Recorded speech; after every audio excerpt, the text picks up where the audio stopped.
It's a rule they don't teach you in school. Everybody is somebody. Every face in the crowd carries a name, a history, a mother who once held them close. But once in a while, the world coughs up a contradiction.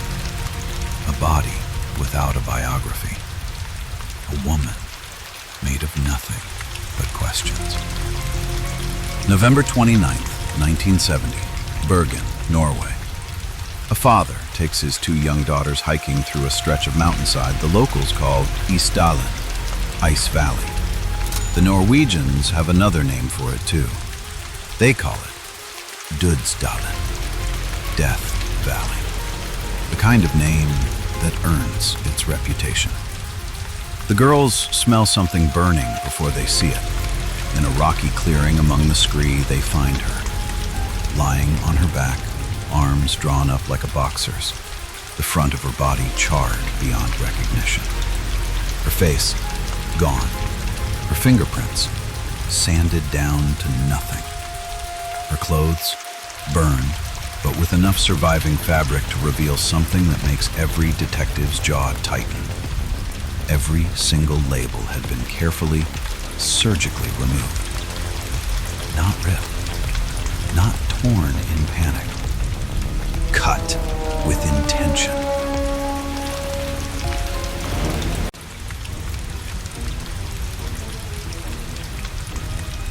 Harder, geopolitical, like declassifying a file.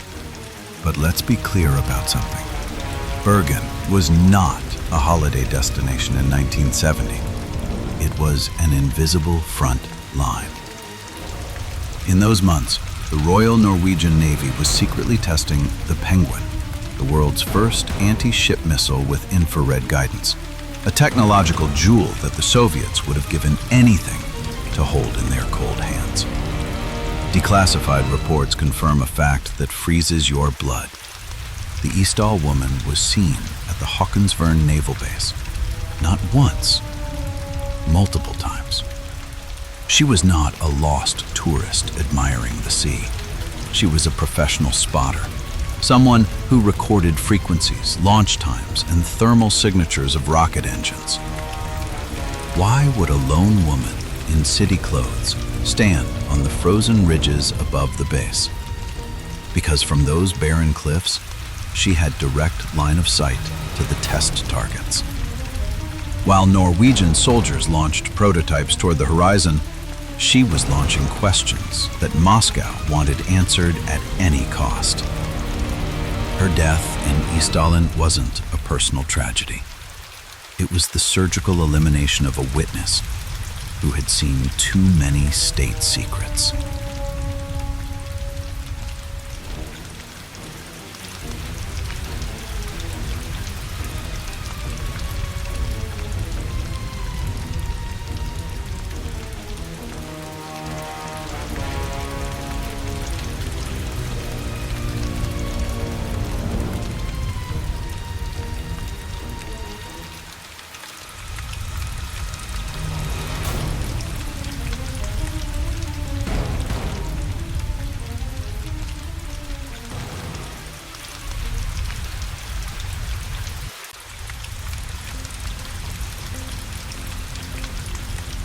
Chapter 1. Body. Bergen police arrived at the scene and catalogued what the fire had left behind. Laid out near the body, almost ceremonially, as if someone had arranged a grim still life, were a collection of objects. An empty bottle of St. Halvard liqueur, 2 plastic bottles reeking of petrol, a broken umbrella, rubber boots, a wool sweater folded on a rock, nylon stockings, a purse, a matchbox, and a pair of earrings. A wristwatch, its hands frozen at 12:10. The autopsy told its own cold story. She had consumed somewhere between 50 and 70 sleeping pills, phenamol, a barbiturate. Carbon monoxide in her bloodstream confirmed she had been alive when the fire started. But here's where the case leaves the realm of the tragic and enters the territory of the truly strange. Somebody had gone to extraordinary lengths to ensure this woman could never be identified. The labels on her clothes removed with scissors or a blade. The prescription information on a tube of eczema cream scraped clean. The official verdict came fast. Probably suicide. Case closed by early 1971, filed away, buried in a zinc coffin at Møllendal Cemetery, with only Bergen police officers in attendance. No relatives, no name on the headstone. But suicides don't usually erase their own identities with the precision of a professional intelligence operative.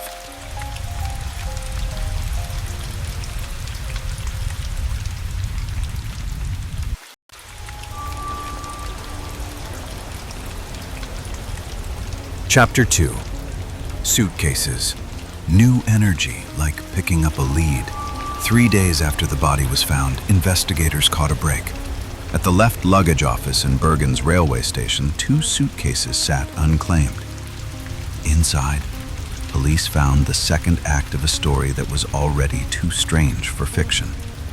The suitcases were a contradiction packed in leather. Inside, police found multiple wigs of different styles and colors, non-prescription eyeglasses, props, not corrective lenses. Currency from 5 countries: Norwegian kroner, Deutschmarks, Belgian francs, Swiss francs, and British coins. Hidden in the lining of one case, 500 Deutschmarks. And then there was the notebook. A small pad filled with capital letters and numbers arranged in a pattern that looked like gibberish. 022028P meant October 22nd to the 28th, Paris. 029PS, October 29th, travel from Paris to Stavanger. The last entry read 23N, November 23rd.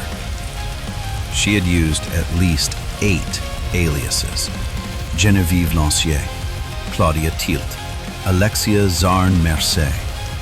She spoke German, French, English, and Flemish, all with an accent nobody could place. This woman was not on holiday. She was working. The question was, for whom?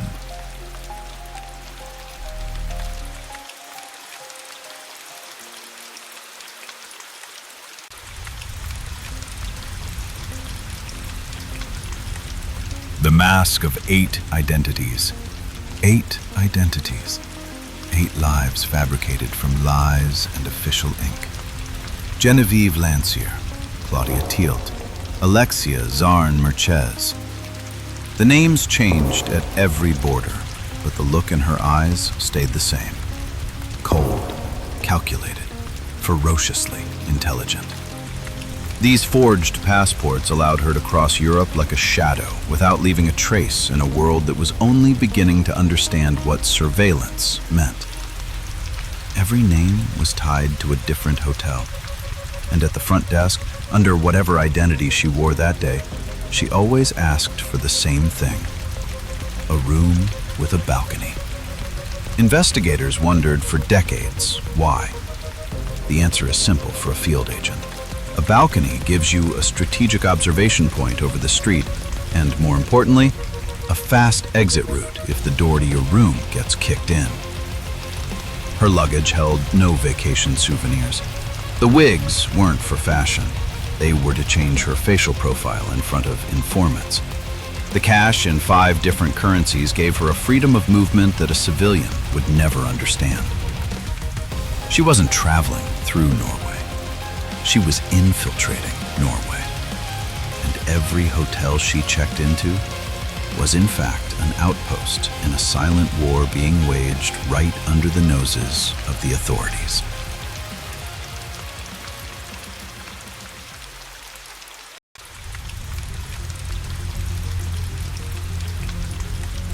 The submarine code.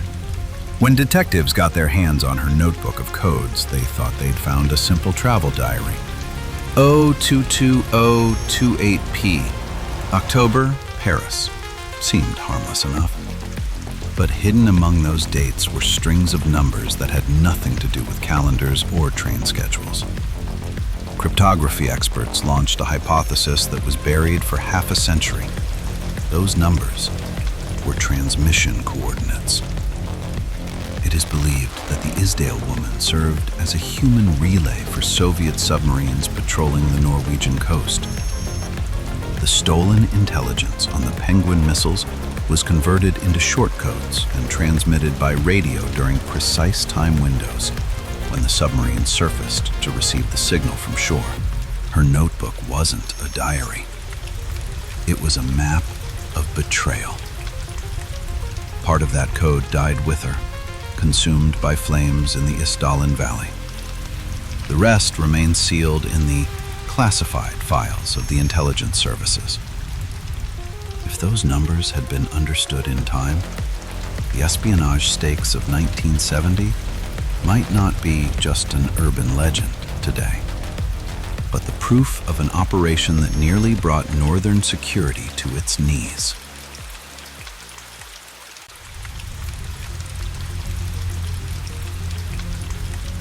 Chapter 3. Theories. In 1970, Norway was a front-line state in the Cold War. Bergen sat within spitting distance of military installations testing the Penguin anti-ship missile. Classified documents later revealed that Norwegian intelligence had already investigated whether the Isdal woman might have been monitoring those tests. The espionage theory wrote itself. Multiple identities, coded notebooks, wigs, and disguises. Some believed she was working for Mossad. Others suspected East Germany or the Soviets.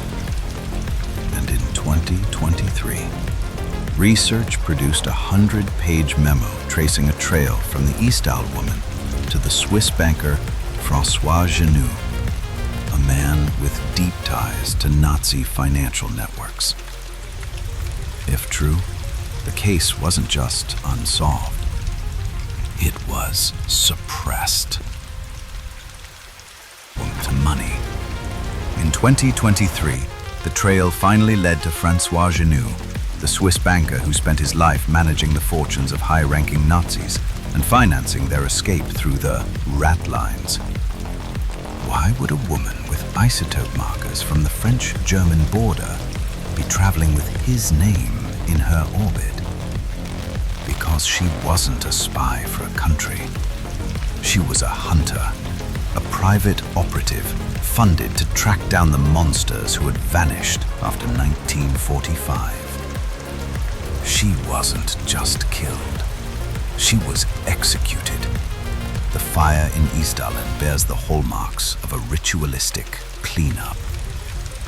The Odessa Network, the secret organization of former SS officers, didn't just kill their enemies, they erased them. They cut the labels from her clothes to strip her of her human identity. They burned her face to take her history.